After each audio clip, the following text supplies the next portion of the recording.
Welcome to CSEB aspirants. ഇന്ന് നമ്മൾ discuss ചെയ്യുന്നത് പുതിയൊരു ക്വസ്റ്റ്യൻ പേപ്പറാണ് കേട്ടോ. നമ്മുടെ KS കാർഡ് ബാങ്കിൻ്റെ പ്രീവിയസ് ക്വസ്റ്റ്യൻ പേപ്പറാണ് നമ്മൾ ഡിസ്കസ് ചെയ്യുന്നത്. KS കാർഡ് അസിസ്റ്റൻറ്റിൻ്റെ എക്സാം 111/2021 എന്ന കോഡോട് കൂടിയിട്ടാണ് ക്വസ്റ്റ്യൻ പേപ്പർ ഉള്ളത്. എക്സാം കണ്ടക്ട് ചെയ്തത് 18/12/2021 കേട്ടോ. അപ്പോൾ ക്വസ്റ്റ്യൻ പേപ്പറിൻ്റെ ഡീറ്റെയിൽഡ് ഡിസ്കഷനാണ്. നമ്മുടെ കോർപ്പറേഷനുമായി ബന്ധപ്പെട്ടിട്ടുള്ള ചോദ്യങ്ങളാണ് നമ്മളിവിടെ ഡിസ്കസ് ചെയ്യുന്നത് കേട്ടോ. അത് കഴിഞ്ഞ് ബാക്കി സബ്ജക്റ്റ്, അതായത് അന്നത്തെ KS കാർഡ് അസിസ്റ്റൻറ്റിൻ്റെ സിലബസ് അല്ല ഇപ്പോൾ വന്നിട്ടുള്ളത്. ഇപ്പോൾ പുതിയ syllabus വന്നുവല്ലോ.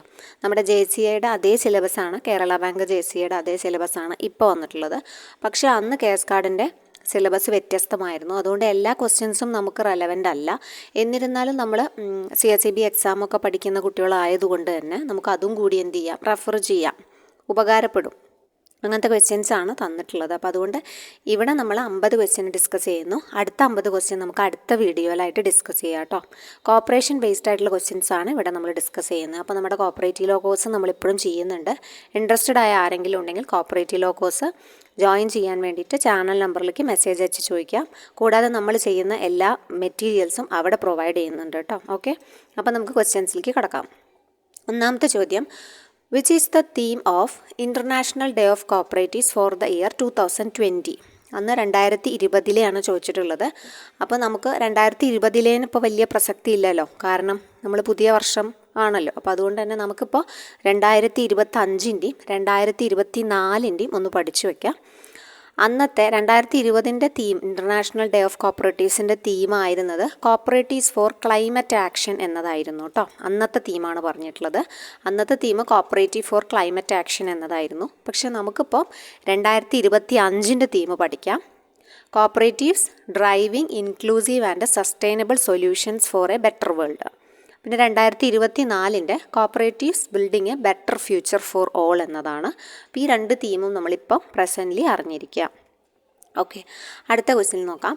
Democracy is a government in which every one has a share. Whose words are these എന്നാണ് ചോദിച്ചിട്ടുള്ളത്. അപ്പം വോൾഫ് ഉണ്ട്, ഡോക്ടർ വില്യം കിങ് ഉണ്ട്, സീലി ഉണ്ട്, നണ്ണാണ്. ആരാണ് പറഞ്ഞിട്ടുള്ളത്? Democracy is a government in which every one has a share എന്ന കോട്ട് ആരുടെയാണ്? അപ്പോൾ സീലെ എന്ന് പറഞ്ഞിട്ടുള്ള ആളുടെ കോട്ടാണ് ഇത് കേട്ടോ.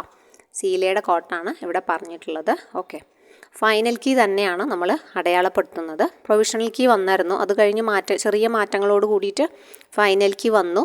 പിന്നെ കൂടാതെ തന്നെ ചില ക്വസ്റ്റ്യൻസ് ഡിലീറ്റ് ചെയ്യുകയും ചെയ്തിട്ടുണ്ട്. അപ്പോൾ ഡിലീറ്റ് ചെയ്ത ക്വസ്റ്റ്യൻസ് നമുക്ക് പഠിക്കാം. ഡിലീറ്റ് ചെയ്തു എന്ന് പറഞ്ഞിട്ട് തന്നെ പഠിക്കാം. സെക്ഷൻ 27 സബ്സെക്ഷൻ 2 പറയുന്നുണ്ട്, റൂൾ 34 പറയുന്നുണ്ട്. അപ്പോൾ ഈ രണ്ട് ഭാഗവും നോക്കിക്കഴിഞ്ഞ് RGBയുടെ എല്ലാ കാര്യങ്ങളും നിങ്ങൾക്ക് അവിടെ പഠിക്കാവുന്നതാണ് കേട്ടോ. അടുത്ത ക്വസ്റ്റ്യൻ നോക്കാം. The term used for funds borrowed and lend mainly by banks for overnight use. അതായത് ഒരു ഓവർനൈറ്റിന് വേണ്ടിയിട്ട് ബാങ്കുകൾ കടമെടുക്കുന്ന ഒരു ഫണ്ട് ഉണ്ടല്ലോ, ബോറോവഡ് ഫണ്ട് ഉണ്ടല്ലോ, അതായത് പെട്ടെന്ന് പണത്തിന് ആവശ്യം വന്നു. അപ്പോൾ കുറച്ച് മണിക്കൂറുകൾ അല്ലെങ്കിൽ ഒരു ദിവസത്തിനൊക്കെ വേണ്ടിയിട്ടാണ് ബാങ്ക് ഇങ്ങനെ ഫണ്ട് വാങ്ങിക്കുന്നതെങ്കിൽ അതിന് പറയുന്ന പേരെന്താണ്? ബ്രിഡ്ജ് ലോൺ ആണോ, കോൾ മണി ആണോ, ബ്രേക്ക് ഇവൺ ആണോ, ക്യാഷ് ക്രെഡിറ്റ് ആണോ? ഇപ്പോൾ കോൾ മണി ആണെന്ന് നമുക്കറിയാം അല്ലേ. ഓക്കെ, കോൾ മണിയാണ് അതിൻ്റെ ഉത്തരം. അടുത്തത്, who is the head of the cooperative department? Cooperative ഡിപ്പാർട്ട്മെൻറ്റിൻ്റെ ഹെഡ് ആരാണ്? കോപ്പറേറ്റീവ് ഡിപ്പാർട്ട്മെൻറ്റിൻ്റെ ഹെഡ് എന്ന് പറയുന്നത് രജിസ്ട്രാർ ആണ് അല്ലേ. ഓക്കെ, ഉത്തരം ഓപ്ഷൻ A ആണ്. രജിസ്ട്രാറാണ് കോപ്പറേറ്റീവ് ഡിപ്പാർട്ട്മെൻറ്റിൻ്റെ ഹെഡ്. അടുത്തത്, in India cooperative week is being celebrated every year during the month of. ഏത് മാസത്തിലാണ് കോപ്പറേറ്റീവ് വീക്ക് ആചരിക്കുന്നത്? ഇന്ത്യയിലത്തെ കാര്യമാണ് ചോദിച്ചിട്ടുള്ളത് കേട്ടോ. ഡിസംബർ ആണോ, ഓഗസ്റ്റ് ആണോ, നവംബർ ആണോ, സെപ്റ്റംബർ ആണോ? അപ്പോൾ നമുക്ക് അറിയാവുന്ന എളുപ്പത്തിലുള്ള ക്വസ്റ്റ്യനാണ്. നവംബർ ആണ്. ഓക്കെ, അപ്പോൾ കോപ്പറേറ്റീവ് വീക്ക് സെലിബ്രേറ്റ് ചെയ്തത് എല്ലാ വർഷവും എന്നാണ്? നവംബറാണ്. 14 മുതൽ 20 വരെയുള്ള ജവഹർലാൽ നെഹ്റുവിൻ്റെ നമുക്ക് അറിയുന്നതാണ്. ആളെയാണ് നമ്മളിതിൽ കണക്ട് ചെയ്ത് വെക്കുക. ഈ സെലിബ്രേഷൻസ് ഒക്കെ ഓർഗനൈസ് ചെയ്യുന്നത് ആരാണ്? NCUAൻ്റെ നേതൃത്വത്തിലാണ് ഇതെല്ലാം ചെയ്യുന്നത്. ഓക്കെ, അടുത്തത്, cooperation was the only instrument. നല്ലൊരു ക്വസ്റ്റ്യൻ ആണ് കേട്ടോ, അത് നോട്ട് ചെയ്ത് വെക്കണം. Cooperation was the only instrument to implement the economic programmes of democratic India and the prime importance will be given for the growth and development of the cooperative sector. In which 5-year plan was this statement is included. ഈ ഒരു statement include ചെയ്തിട്ടുള്ള 5-year plan ഏതാണെന്നാണ് ചോദ്യം. Okay, important ആയ ചോദ്യമാണ്, ഒന്ന് not ചെയ്ത് വെച്ചോളൂ കേട്ടോ. ഒന്നാമത്തെ പഞ്ചവത്സര പദ്ധതിയിലാണ് ഇങ്ങനൊരു കൊട്ടേഷൻസ് പ്രസൻറ്റ് ചെയ്തിട്ടുള്ളത്. സോ അതുകൊണ്ട് ഒന്ന് നോട്ട് ചെയ്യുക. Corporation was the only instrument to implement the economic programmes of democratic India and the prime importance will be given for the growth and development of the cooperative sector എന്ന് പറഞ്ഞ coat വന്നിട്ടുള്ളത് ഏത് 5-year പ്ലാനിലാണ്? ഒന്നാം 5-year പ്ലാനിലാണ് കേട്ടോ. ഫസ്റ്റാണ് ഉത്തരമായിട്ട് വരുന്നത്. Next cooperative ഫ്ലാഗിൻ്റെ ഒരു ക്വസ്റ്റ്യനാണ് കേട്ടോ. In the cooperative flag red colour should be at. Red colour എവിടെയാണെന്നാണ്? ബോട്ടം ആണോ, ടോപ്പാണോ, മിഡിലാണോ, നൺ ഓഫ് ദീസ് ആണോ? ഇത് നമ്മുടെ പഴയ ഫ്ലാഗാണ് കേട്ടോ. അപ്പോൾ ടോപ്പിലാണ് ആര് വരുന്നത്? റെഡ് വരുന്നത്. നമ്മുടെ റെയിൻബോ ഫ്ലാഗ് ഓർമ്മയില്ലേ? ആ റെയിൻബോ ഫ്ലാഗിൻ്റെ കാര്യമാണ് പറയുന്നത് കേട്ടോ. Red, orange, yellow, green, blue, IndiGo and violet. അപ്പോൾ ഇപ്പോൾ നിങ്ങൾ പുതുക്കി പഠിക്കണം. ഇപ്പോൾ പുതിയ പുതിയ സാധനങ്ങൾ വന്നിട്ടുണ്ടല്ലോ. അപ്പോൾ അതുകൊണ്ട് പുതിയ ഫ്ലാഗും അതിൻ്റെ ഓർഡറും അതിൻ്റെ ഫീച്ചേഴ്സ് എന്തൊക്കെയാണ് അതൊക്കെ നോക്കി വെക്കണം. ആ രീതിയിലായിരിക്കും ചോദ്യങ്ങൾ ചോദിക്കാൻ പോകുന്നത് കേട്ടോ. അടുത്ത question, cooperatives had not measured up to expectations in mobilizing deposits and dispersing credit at the retail level. Whose opinion was this? ഏത് കമ്മിറ്റിയുടെ ഒപ്പീനിയൻ ആണിത്? Cooperatives had not measured up to expectations in mobilising deposits and dispersing credit at the retail level എന്നത്. അപ്പോൾ rural credit review കമ്മിറ്റിയാണ് കേട്ടോ. Rural credit review committee 1969 ഒപ്പീനിയനാണിത്. Okay, അടുത്ത question, expand JCCU. എന്താണ് JCCU എന്നത്? ജാപ്പനീസിൻ്റെ കൺസ്യൂമർ കോപ്പറേറ്റീവ് യൂണിയനാണ് ഈ JCCU എന്നത് കേട്ടോ. എന്താണ് ഉത്തരമായിട്ട് വരിക? ജാപ്പനീസ് കൺസ്യൂമർ കോപ്പറേറ്റീവ് യൂണിയൻ എന്നതാണ് ഈ JCCU എന്നതുകൊണ്ട് ഉദ്ദേശിക്കുന്നത്. Japanese consumers cooperative union. Okay, അടുത്ത 11ാമത്തെ ചോദ്യം, in which year the reformulated principles were adopted by the international cooperative alliance.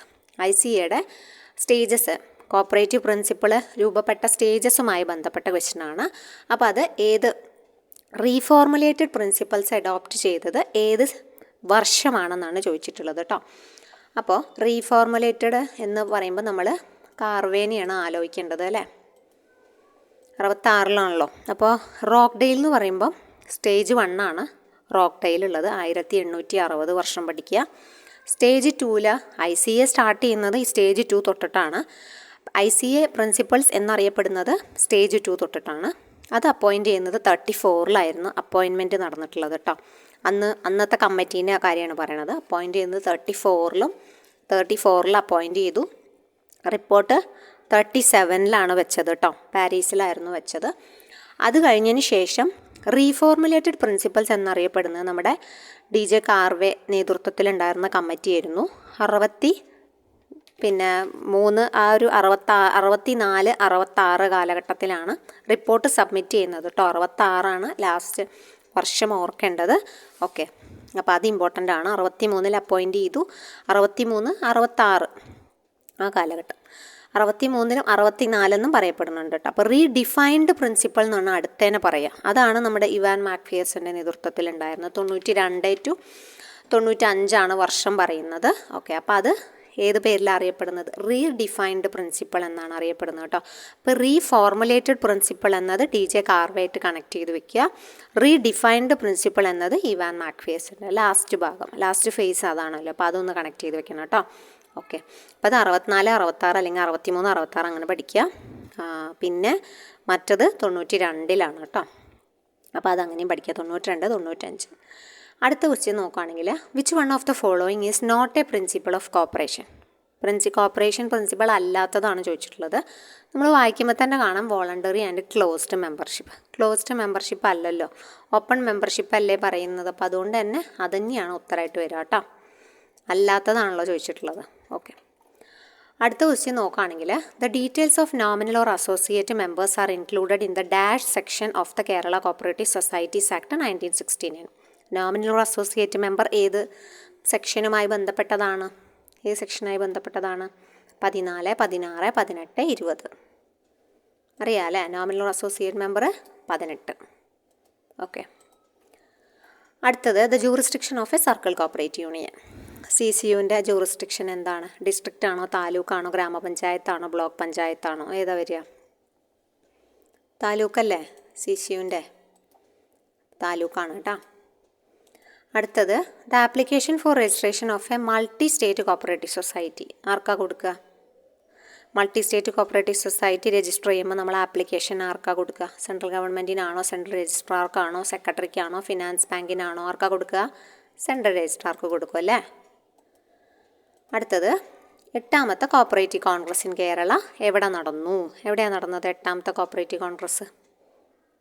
Ernakulam, Palakkad, Kannur, Kozhikode. എവിടെയാണ് നടന്നത്? കണ്ണൂരാണ് അല്ലേ. അപ്പോൾ 8 കഴിഞ്ഞാൽ 9 കൂടി പഠിക്കണം. 9 2024 നടന്നു. തിരുവനന്തപുരത്താണ് നടന്നത് കേട്ടോ. കഴിഞ്ഞ ക്ലാസ്സിൽ നമ്മൾ അതിനെക്കുറിച്ച് ഡീറ്റെയിൽസൊക്കെ ഡിസ്കസ് ചെയ്തിട്ടുണ്ട്. പഠിക്കാനുള്ള സൂത്രം നമ്മൾ പറഞ്ഞിട്ടുണ്ട് കേട്ടോ. അടുത്തത് നോക്കാം. A small general body constituted under 27(2) പ്രകാരം ഉള്ള ജനറൽ ബോഡി. ഇപ്പോൾ 27(2) എന്ന് പറഞ്ഞാൽ നമ്മൾ പറഞ്ഞതാണ് 27(2) റെപ്രസെൻറ്റേറ്റീവ് ജനറൽ ബോഡിയാണ് കേട്ടോ. 27(2) ഫോം ചെയ്യുന്നത് RGB ആണ്. അപ്പോൾ അത് എന്താണ് ആ ജനറൽ ബോഡിയുടെ പേരാണ് ചോദിച്ചിട്ടുള്ളത്. നമ്മൾ പറഞ്ഞു RGB ആണെന്ന്. റൂൾ 34-ലും 27 സബ്സെക്ഷൻ 2-ലുമായിട്ട് കിടക്കുന്നത് റെപ്രസെൻറ്റേറ്റീവ് ജനറൽ ബോഡിയാണ്. A small general body constituted under section 27 subsection 2 എന്ന് പറഞ്ഞാൽ തന്നെ ആരാണ്? റെപ്രസെൻറ്റേറ്റീവ് ജനറൽ ബോഡിയാണ് കേട്ടോ. അപ്പോൾ എല്ലാ ജനറൽ ബോഡിയും പഠിക്കണം കേട്ടോ. ആനുവൽ ജനറൽ ബോഡിയും സ്പെഷ്യൽ ജനറൽ ബോഡിയും എല്ലാം പഠിക്കാം. അടുത്തത് which section of the Kerala cooperative societies act 1969 deals with the voting right of a member? മെമ്പറുടെ വോട്ടിംഗ് റൈറ്റ്, അതായത് വോട്ട്സ് ഓഫ് മെമ്പേഴ്സ് എന്ന് പറയുന്ന സെക്ഷൻ ഏതാണ്? 20 ആണോ, 21 ആണോ, 22 ആണോ, 23 ആണോ? 20 ആണ് അല്ലേ. വോട്ട്സ് ഓഫ് മെമ്പേഴ്സ് എന്ന് പറയുന്നത് 20 ആണ്. പിന്നെ മറ്റത് പറയുന്നത് മാനർ ഓഫ് എക്സൈസിങ് വോട്ടാണ്. അപ്പോൾ അത് വേറെയാണ്. അപ്പോൾ ഇത് 20-ൽ തന്നെ കണക്ട് ചെയ്യണം കേട്ടോ. Voting right of a member എന്ന് പറഞ്ഞാൽ സെക്ഷൻ 20 ആണ് കേട്ടോ. അടുത്തത് who is the author of the famous book towards cooperative commonwealth എന്ന ബുക്ക്? സ്ഥിരമായിട്ട് ചോദിക്കാറുള്ളതാണ് കോപ്പറേറ്റീവ് കോമൺവെൽത്ത്. ഒരിക്കലും തെറ്റിക്കരുത്. DR ഗാഡ്ഗിൽ കേട്ടോ. ഓക്കെ. അടുത്തത് നമ്മുടെ റോക്ക്ഡെയിൽ പൈനിയേഴ്സ് എന്നാണ് അവർ ഉദ്ദേശിച്ചത്. റിച്ചാർഡ് പൈനിയേഴ്സ് എന്നാണ് ചോദിച്ചിട്ടുള്ളത് കേട്ടോ. പക്ഷേ ക്വസ്റ്റ്യൻ ക്യാൻസൽ ചെയ്യൊന്നും ഉണ്ടായില്ല. റിച്ചാർഡ് പൈനിയേഴ്സ് എന്ന് പറഞ്ഞിട്ട് തന്നെ അങ്ങനെ പോയി കേട്ടോ. അന്ന് ക്യാൻസൽ ചെയ്തൊന്നുമില്ല.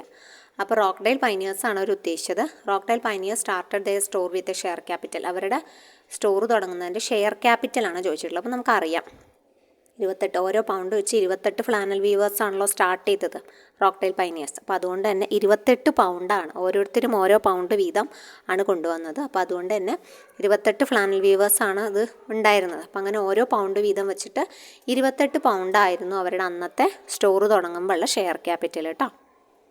അടുത്തത് all cooperative societies accepting deposits will have to maintain. എല്ലാ കോപ്പറേറ്റീവ് സൊസൈറ്റീസും എങ്ങനെയുള്ള ഡെപ്പോസിറ്റ് ആക്സെപ്റ്റ് ചെയ്യുന്ന അവർ ഒക്കെ മെയിൻറ്റെയിൻ ചെയ്യണം. എന്താണ് മെയിൻറ്റെയിൻ ചെയ്യേണ്ടത്? സിങ്കിങ് ഫണ്ടാണോ, റിസർവ് ഫണ്ടാണോ, സ്റ്റോക്ക് രജിസ്റ്റർ ആണോ, ഫ്ലൂയിഡ് റിസോഴ്സസ് ആണോ? എന്താണ് മെയിൻറ്റെയിൻ ചെയ്യേണ്ടത് എന്ന് ചോദിച്ചു കഴിഞ്ഞാൽ ഫ്ലൂയിഡ് റിസോഴ്സസ്. കാരണം തിരിച്ചു കൊടുക്കണ്ടേ? ഡെപ്പോസിറ്റ് ചോദിച്ചു വന്നാൽ തിരിച്ചു കൊടുക്കണ്ടേ? അപ്പോൾ അതിന് ഫ്ലൂയിഡ് റിസോഴ്സസ് ഇത്ര കീപ്പ് ചെയ്താൽ മാത്രമേ അത് തിരിച്ചു കൊടുക്കാൻ പറ്റുള്ളൂ കേട്ടോ. അപ്പോൾ ഈ ഫ്ലൂയിഡ് റിസോഴ്സുമായി ബന്ധപ്പെട്ട റൂള് നിങ്ങൾക്ക് പഠിക്കണമെങ്കിൽ റൂൾ 63 പഠിക്കേണ്ടത് കേട്ടോ. മെയിൻ്റനൻസ് ഓഫ് ഫ്ലൂയിഡ് റിസോഴ്സസ് ഡീപ്പായിട്ട് പറയുന്നുണ്ട് റൂൾ 63. നമ്മുടെ PYQs ധാരാളം വന്നിട്ടുള്ള മേഖലയാണ്. ഒന്ന് ശ്രദ്ധിച്ച് വായിച്ചോളൂ.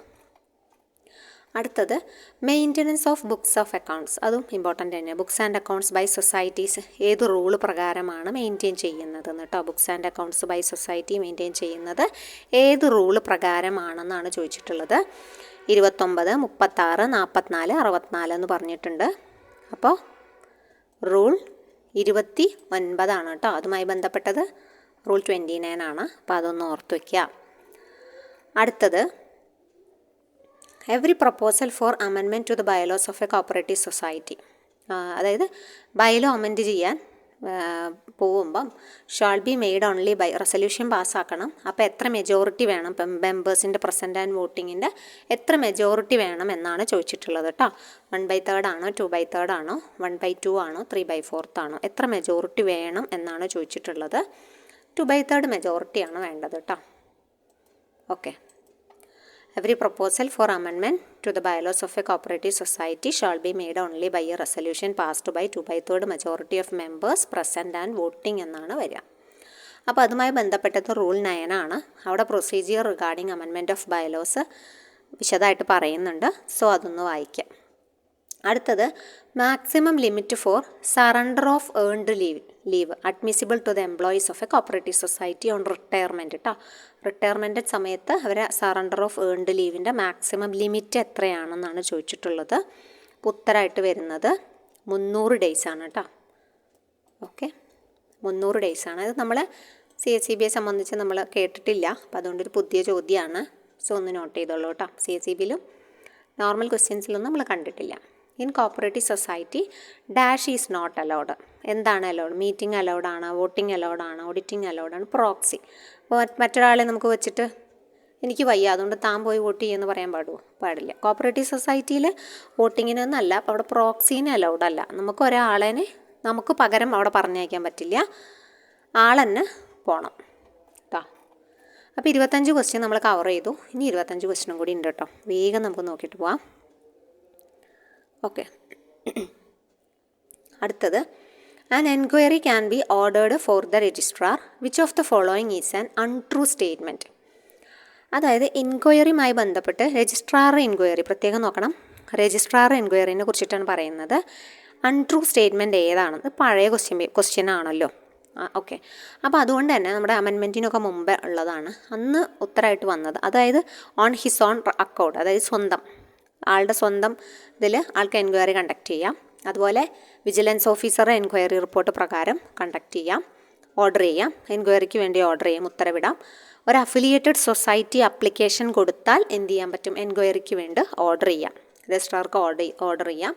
പിന്നെ നിയർ ബൈ സൊസൈറ്റി, അടുത്തുള്ളൊരു സൊസൈറ്റി ആപ്ലിക്കേഷൻ കൊടുത്ത് അതെന്തായാലും പറ്റില്ല അല്ലേ. അടുത്തുള്ളൊരു സൊസൈറ്റി വന്നിട്ട് അടുത്ത സൊസൈറ്റി നിയർ ബൈ സൊസൈറ്റി വന്നിട്ട് ആപ്ലിക്കേഷൻ തന്നു കഴിഞ്ഞാൽ ഓർഡർ ചെയ്യുമോ? ഓർഡർ ചെയ്യില്ല കേട്ടോ. പക്ഷേ അത് കൂടാതെ നമുക്കിപ്പോൾ പുതിയ അമെൻമെൻറ്റ് വന്നപ്പം ഈ വിജിലൻസ് ഓഫീസറുടെ എൻക്വയറി ഒമിറ്റ് ചെയ്തു കേട്ടോ. അപ്പോൾ അതുകൊണ്ട് ഇപ്പോൾ 2 സ്റ്റേറ്റ്മെൻറ്റ് ഇതിൽ തെറ്റാണെന്ന് പറയാം. തെറ്റല്ല, ഒന്ന് ഒമിറ്റഡ് ആണ്, മറ്റത് തെറ്റുമാണ് കേട്ടോ. ഇവിടെ അൺട്രൂ സ്റ്റേറ്റ്മെൻ്റ് ആണ് ചോദിച്ചിട്ടുള്ളത്, മറ്റത് ഒമിറ്റ് ചെയ്തു പോയി. അപ്പോൾ അതുകൊണ്ട് ഇനി വരുമ്പം അങ്ങനൊരു സ്റ്റേറ്റ്മെൻറ്റ് വരാനുള്ള സാധ്യത കുറവാണ്. അതുകൊണ്ട് നമ്മളത് രണ്ടും മാർക്ക് ചെയ്ത് പഠിക്കണം കേട്ടോ. ഈ രണ്ടും, ഒന്ന് ഒമിറ്റഡ് സ്റ്റേറ്റ്മെൻ്റ് ആണ്, ഒന്ന് റോങ് സ്റ്റേറ്റ്മെൻ്റ് ആണ്, അൺട്രൂ സ്റ്റേറ്റ്മെൻ്റ് ആണ്. ഓക്കെ, പിന്നെ നെക്സ്റ്റ് ക്വസ്റ്റ്യൻ നോക്കാം.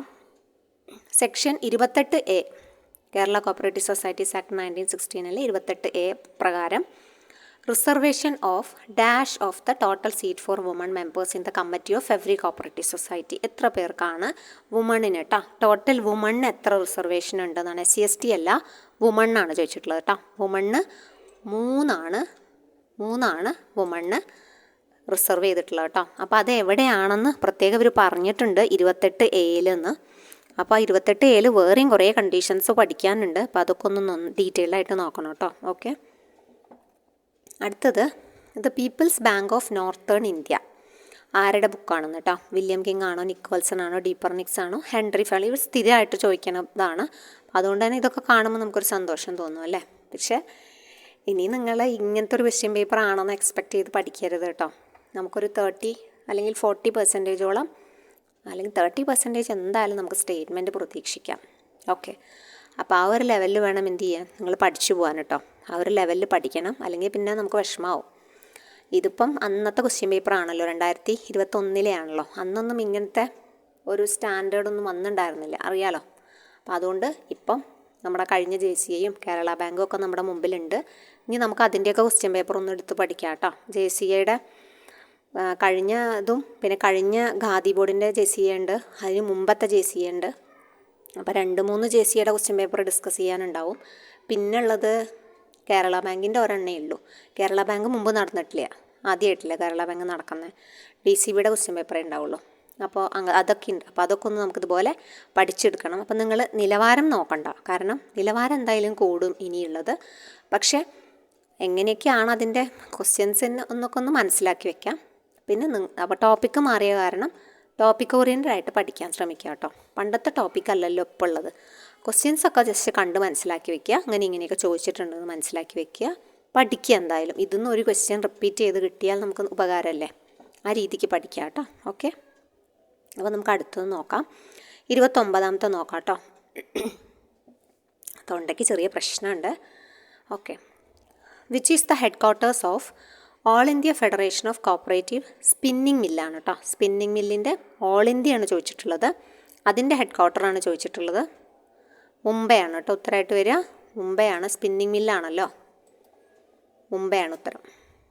Final authority.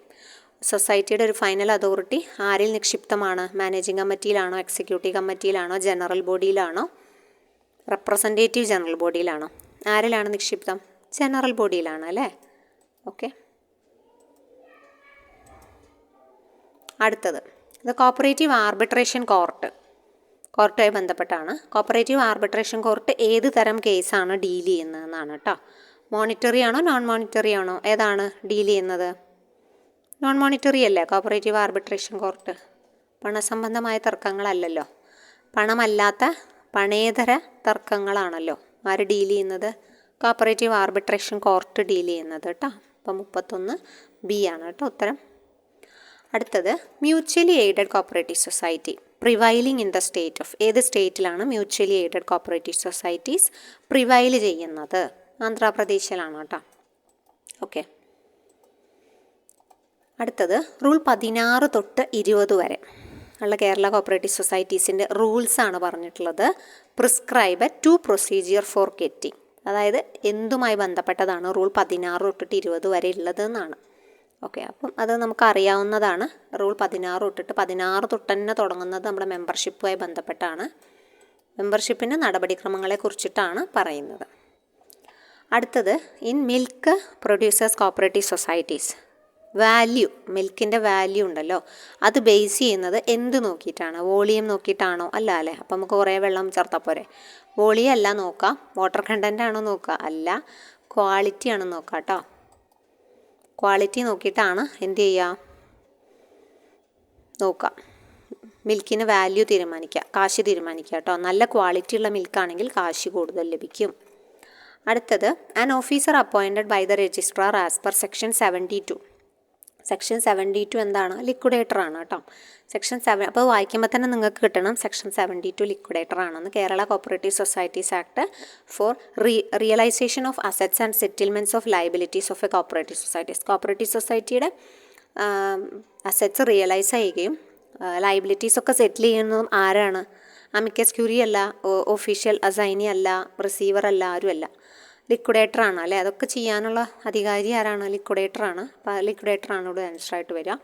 പിന്നെ നമ്മൾ ഈ മഞ്ഞയിൽ കൊടുത്തിട്ടുള്ളത് ക്യാൻസൽ ചെയ്തതാണ് കേട്ടോ. ക്യാൻസൽ ചെയ്ത ക്വസ്റ്റ്യനാണ്. നമുക്ക് ജസ്റ്റ് വായിച്ച് നോക്കാം. On completion of the audit of the society, audit complete ചെയ്തതിന് ശേഷം ഓഡിറ്റർ സബ്മിറ്റ് ചെയ്യും. എന്താണ്? രജിസ്ട്രാർക്ക് സബ്മിറ്റ് ചെയ്യാമെന്നാണ് കേട്ടോ. In the form of prescribed. Registrar prescribe ചെയ്യുന്ന രീതിയിൽ രജിസ്ട്രാർക്ക് എന്തെങ്കിലും സബ്മിറ്റ് ചെയ്യുന്നുണ്ടോ ഓഡിറ്റർ? ഇല്ല. സത്യം പറഞ്ഞാൽ ഓഡിറ്റർ നമ്മുടെ DCAക്കാണ് സബ്മിറ്റ് ചെയ്യേണ്ടത് അല്ലേ. അപ്പോൾ അതുകൊണ്ടാണ് അത് എന്ത് ചെയ്തത്? ക്യാൻസലാക്കി കളഞ്ഞത് കേട്ടോ. അടുത്തത് first land development bank. Cooperative സെക്ടറിൽ ഫസ്റ്റ് ലാൻഡ് ഡെവലപ്മെൻറ്റ് ബാങ്ക് സ്റ്റേറ്റാണ് ചോദിച്ചിട്ടുള്ളത്. അപ്പോൾ നമുക്കറിയാം എവിടെയാണ്? ജാങ്ങിൻ പഞ്ചാബിലാണ്. 1920 ജാങ്ങിൻ Punjab 1920 first land development bank വന്നിട്ടുള്ളത്. അടുത്തത് കോപ്പറേറ്റീവ് സൊസൈറ്റി. ഇന്ന cooperative society maximum shares held by a member shall not exceed. Maximum shares എത്ര കൂടാൻ പാടില്ല? 1/5 of the total share capital കൂടാൻ പാടില്ല. ഓക്കെ. കോപ്പറേറ്റീവ് സൊസൈറ്റിയിൽ എങ്ങനെയാണ്? Maximum shares shall not exceed 1/5 of the total share capital. Okay. അടുത്ത question which is the upper limit of dividend that can be paid to members of a cooperative society as per Kerala Cooperative Societies Act 1969. Upper limit of dividend ആണ്. Maximum എത്ര വരെ പോകാം എന്നാണ് upper limit ആണ് ചോദിച്ചിട്ടുള്ളത്. അപ്പോൾ അത് എത്രയാണ്? 25% ആണ് അല്ലേ. 25% കൂടാൻ പാടില്ല എന്നാണ് പറയുന്നത്. ഓക്കെ. അടുത്തത് corporation included in the dash schedule. ഏത് ഷെഡ്യൂളാണ് ഇന്ത്യൻ കോൺസ്റ്റിറ്റ്യൂഷനിലെ ചോദിച്ചിട്ടുള്ളതാണ്? പ്രീവിയസ് ആണ്. 7th ഷെഡ്യൂളിലാണ് കേട്ടോ. അടുത്തത് നമ്മുടെ Kerala state cooperative housing federation was registered on എന്ന് പറഞ്ഞിട്ടുള്ള ക്വസ്റ്റ്യനാണ് വന്നിട്ടുള്ളത്. അപ്പം നമ്മുടെ ഹൗസിംഗ് ഫെഡറേഷൻ രജിസ്റ്റേർഡ് ഓൺ എന്ന് പറഞ്ഞിട്ട് 1970 രജിസ്റ്റർ ചെയ്തിട്ടുള്ളത് കേട്ടോ.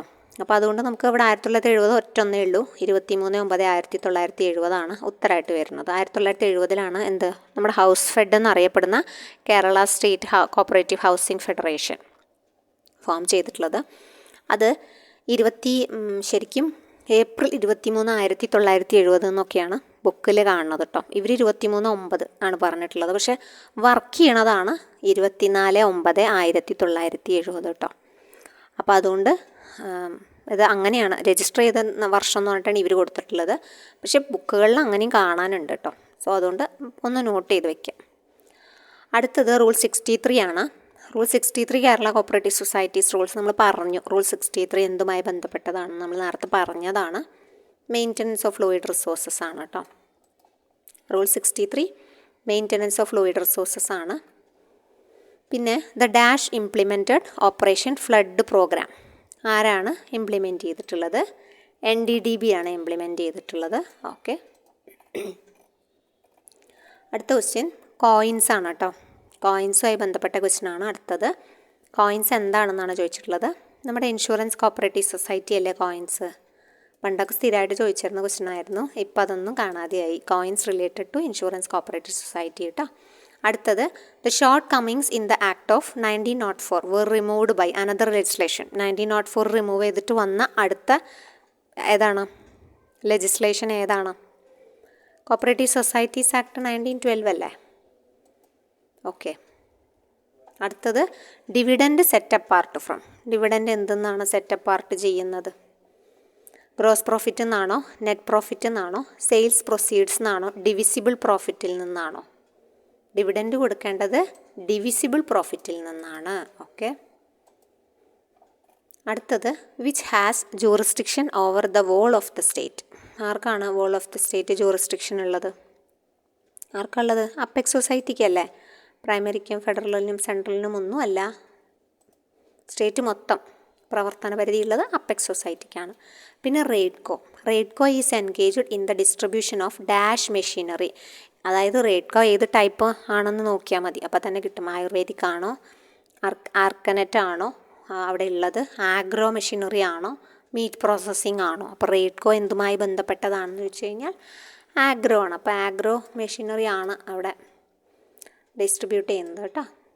അടുത്തത് Kaira district cooperative milk producers union, popularly known as Amul. ഏത് സ്റ്റേറ്റിലാണെന്നാണ് ചോദിച്ചിട്ടുള്ളത്. നല്ല ക്വസ്റ്റ്യൻ പേപ്പർ ആയിരുന്നു. പക്ഷേ ബാക്കിയുള്ള കുറച്ച് ക്വസ്റ്റ്യൻസൊക്കെ അന്ന് ടൈറ്റായിട്ട് വന്നിട്ടുണ്ട്. പക്ഷെ അന്നത് അത്ര എളുപ്പമുള്ള ക്വസ്റ്റ്യൻ പേപ്പറൊന്നും ആയിരുന്നില്ല കേട്ടോ. അന്നത്തെ ഒരു നിലവാരത്തിൽ നോക്കുമ്പം അത്ര സിമ്പിളായിട്ടുള്ളൊരു ക്വസ്റ്റ്യൻ പേപ്പർ എന്നൊന്നും അന്നതിന് പറഞ്ഞിരുന്നില്ല. പക്ഷെ ഇപ്പം നമുക്ക് നോക്കുമ്പോൾ നമ്മൾ കുറച്ചും കൂടി അഡ്വാൻസ്ഡ് ആയിട്ട് പഠിച്ചു വന്ന കാരണം ഇപ്പോൾ നമുക്ക് നോക്കുമ്പോൾ നല്ല ക്വസ്റ്റ്യൻ പേപ്പറാണ്. അയ്യോ എന്ത് എളുപ്പമായിരുന്നു തോന്നാം. ഓക്കെ, ഓരോ കാലം ഘട്ടത്തിനനുസരിച്ച് മാറി മാറി വരുമല്ലോ. ഓരോ വർഷം കഴിയുന്നതോറും തിരിഞ്ഞ് നോക്കുമ്പോൾ നമുക്ക് കഴിഞ്ഞ കൊല്ലത്തെ ക്വസ്റ്റ്യൻ പേപ്പർ എളുപ്പമായിട്ടും ഇപ്പം നടക്കുന്ന ക്വസ്റ്റ്യൻസ് കുറച്ച് ടഫായിട്ടും തോന്നാം. Trading in a consumer cooperative store is normally. Cooperative consumer സ്റ്റോറിലെ ട്രേഡിങ് നോർമലി ഏത് ബേസിസിലാണ് കണ്ടക്ട് ചെയ്യുന്നത് എന്നാണ് ക്വസ്റ്റ്യൻ വന്നിട്ടുള്ളത്. ക്യാഷ് ബേസിസിലാണ് കേട്ടോ. ഓൺ ക്യാഷ് ബേസിസാണ്. അപ്പോൾ നമ്മൾ 50 ക്വസ്റ്റ്യൻ എടുത്തിട്ടുള്ളൂ. 100 ക്വസ്റ്റ്യൻ നമുക്ക് കംപ്ലീറ്റ് ചെയ്യാം കേട്ടോ. അടുത്ത പാർട്ടിൽ നമുക്ക് എന്ത് ചെയ്യാം, 100 ക്വസ്റ്റ്യനും കംപ്ലീറ്റ് ചെയ്യാം. ഇന്ന് 50 ക്വസ്റ്റ്യനെ നമ്മൾ എടുത്തിട്ടുള്ളൂ കേട്ടോ. പക്ഷെ നമുക്ക് അത്രയും നമുക്ക് പോവുള്ളൂ കേട്ടോ. അതുകൊണ്ടാണ് അപ്പോൾ അടുത്ത ക്ലാസ്സിൽ നമുക്ക് അടുത്ത ബാക്കിയുള്ള 50 ക്വസ്റ്റ്യൻ നമുക്ക് ഇതുപോലെ തന്നെ ഡിസ്കസ് ചെയ്ത് പോവാം. അപ്പോൾ എന്ത് ചെയ്യാം, തുടർന്നും നമ്മുടെ വീഡിയോസൊക്കെ വാച്ച് ചെയ്യാം കേട്ടോ. Thank you.